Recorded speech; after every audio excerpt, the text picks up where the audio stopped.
Chapter 20. Wake up, Skippy, wake up!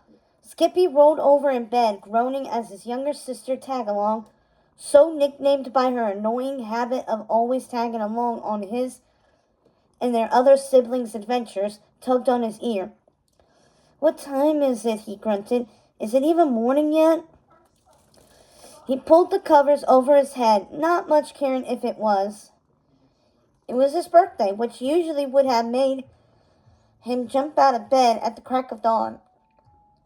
His father used to tease him about this, reminding him that he hadn't been born until the afternoon, meaning it wasn't quite his birthday yet.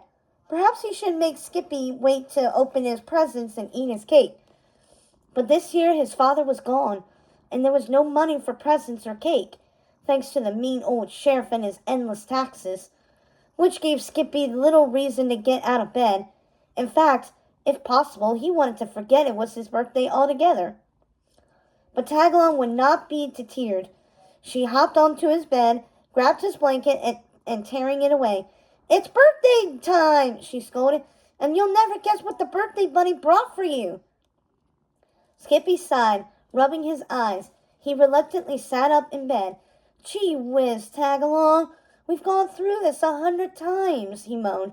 There is no birthday bunny. He hated to disappoint her, but it was better for her to face the truth now than be disappointed when her own birthday came along in a couple of months. And there are no gifts this year. That's not true, Tagalong argued, sounding offended by his disbelief. I met the birthday bunny when he came into our house last night. He was really nice, and he did leave you a gift. She hopped up and down. It's under your pillow, just look. Skippy rolled his eyes, reaching for his pillow and lifted it. As you can see, Tagalong, there's absolutely nothing. He stopped mid-sentence, his jaw dropping. There was something under his pillow, something small and golden and shiny. Confused, he reached down, scooping it up. What is this? He asked, confused. It looks like... His voice trailed off because he felt foolish even saying it. Of course it wasn't that. It wasn't gold. His mother didn't even have any gold. Just a few farthings and maybe a silver coin on a week when she did extra mending for the neighbors. But gold? That was unheard of. It's your gift, Tagalong exclaimed, looking pleased. Skippy turned the coin over in his paw, his heart suddenly thudding hard. I don't understand, he whispered. It's from the birthday bunny, Tagalong repeated, starting to sound exasperated. I told you, I saw him. He snuck into our house in the middle of the night, wearing a green hood. I couldn't see his face or his ears, but I'm sure it was him.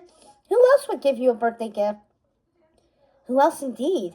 Skippy opened his mouth to speak, but suddenly he heard a scream from the next room.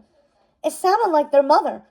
Diving out of bed, he ran past all his brothers and sisters who were still asleep towards the noise. When he entered the cottage's main room, he found his mother standing over their dining table, a look of sheer disbelief on her face. What is it? Skippy asked, a little alarmed. His mother simply pointed.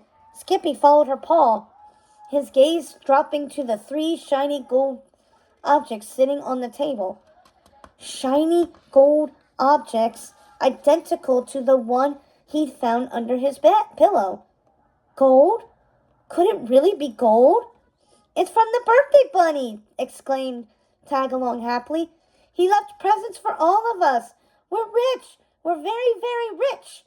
She danced around the room until she tripped over her stuffed bunny and went sprawling onto the floor. She wailed, and Mother Rabbit ran over to help her up, shushing her gently as she rubbed her little foot. Meanwhile, Skippy couldn't stop staring at the coins on the table. Where did they come from? He asked. I'm sure I don't know, his mother replied, setting Tagalong back down and joining him at the table. She somehow managed to look both thrilled and frightened at the same time. It doesn't make any sense. Maybe Father came and left it for us? Skippy looked up to see his older sister, Sis, peeking around the corner, still dressed in her nightclothes. She hopped over to the table, examining the coins. She brought one to her mouth and bit down on it with her front teeth. Gold, she declared. Definitely solid gold. But where would your father find gold? Mother Rabbit asked. Then her mouth dipped into a frown. It has to be stolen, she said worriedly. We'll need to give it back. Give it back? Skippy repeated, horrified. Why would we want to do that? He backed up slowly until he felt the wall behind him. Then he took his own coin and slipped it carefully into the small crack by the fireplace that he sometimes used to hide things in. He felt a little guilty doing so. His mother would definitely not approve. But it was his birthday gift, right? And one did not simply give back birthday gifts. Now all he had to worry about was Tagalong squealing on him. Even if we wanted to return it, we can't, Sis pointed out. She was always the logical one.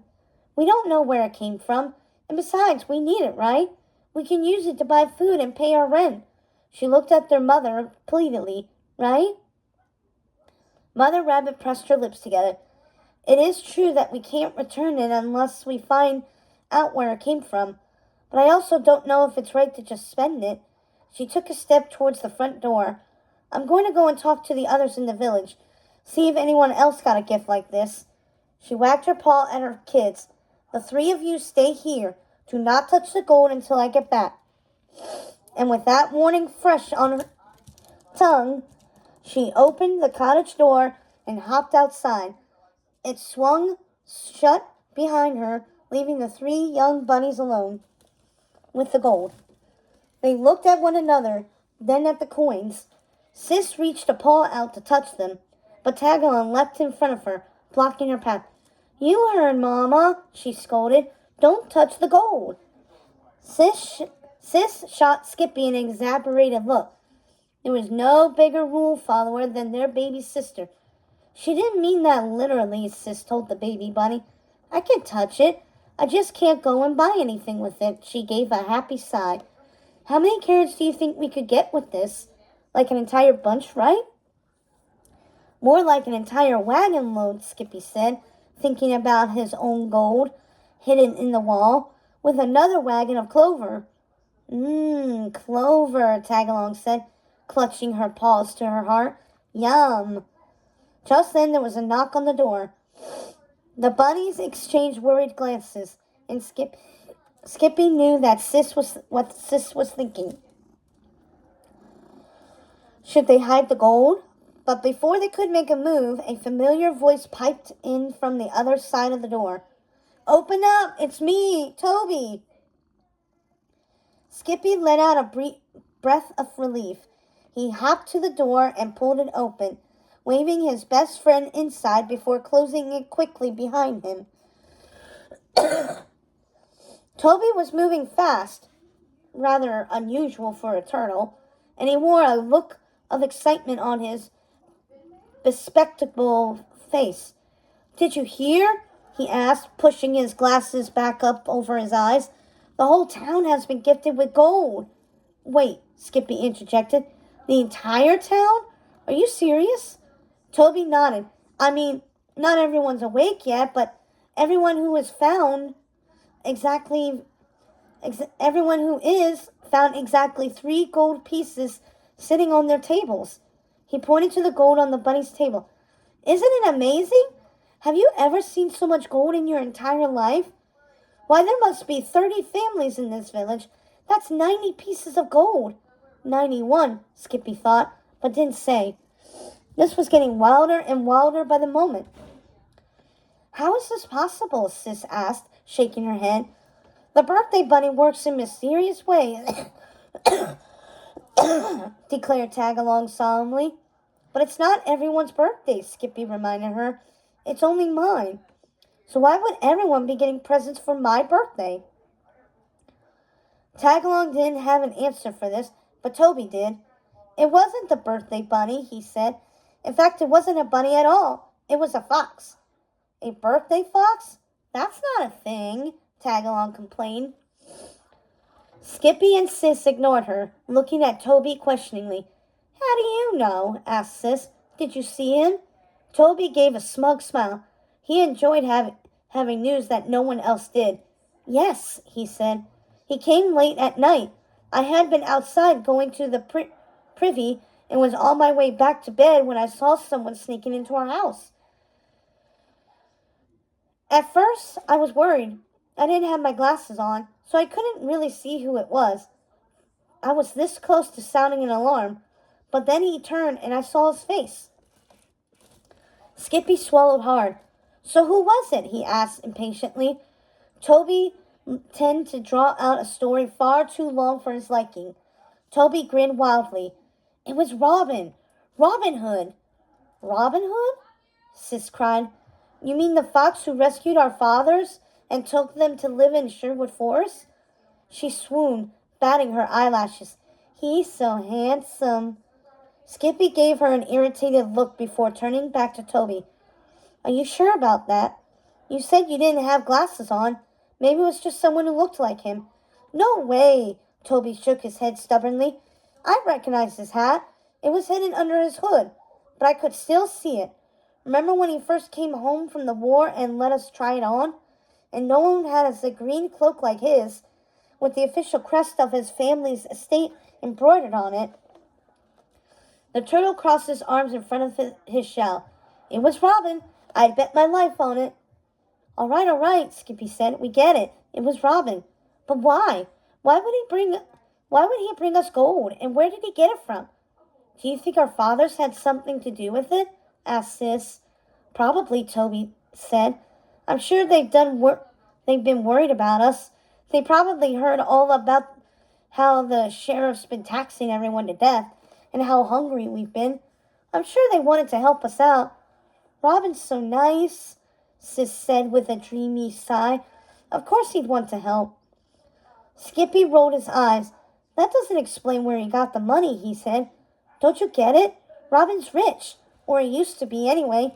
He probably has a pile of gold back at his family's estate. He can't use it, of course, being an outlaw, so he decided to give it to us.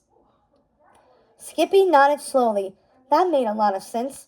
It also meant that the gold wasn't stolen, so there was no reason at all they shouldn't be able to spend it. His gaze shot towards the door. We have to tell the grown-ups what you saw, he told Toby.